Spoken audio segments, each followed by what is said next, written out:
Ikiendelea kwa mwezi mmoja kuanzia tarehe 30 mwezi wa Machi mpaka mwisho wa mwezi huu wa Aprili.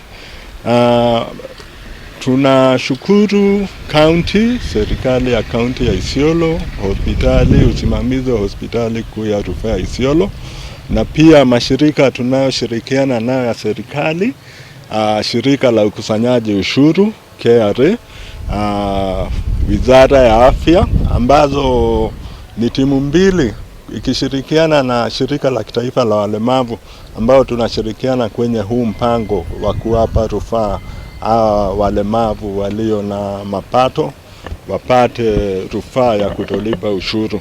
Wakati wa sasa tuko na sehemu inaitwa Disability Mainstreaming Unit ya Ministry, nasimamia hiyo pia, na hii kazi tumekuja kufanya siku ya leo ni part of mainstreaming and inclusion, na pia kwamba hilo swali linaambatana na ile kazi huwa tunafanya.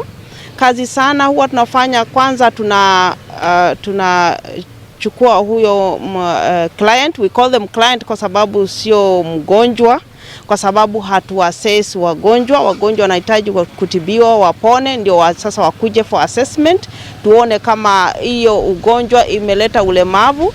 Kuna kiwango tunafikia ili wasajiliwe kama walemavu, na pia kuna ulemavu ambao hauqualify kupata tax exemption. Kama wakati wa sasa tunakuja kufanya tax exemption kwa sababu kuna thresholds, sijui nitahitaji Kiswahili, lakini kuna viwango na degree ambayo inafikia kufanya wao wa qualify kupata tax exemption.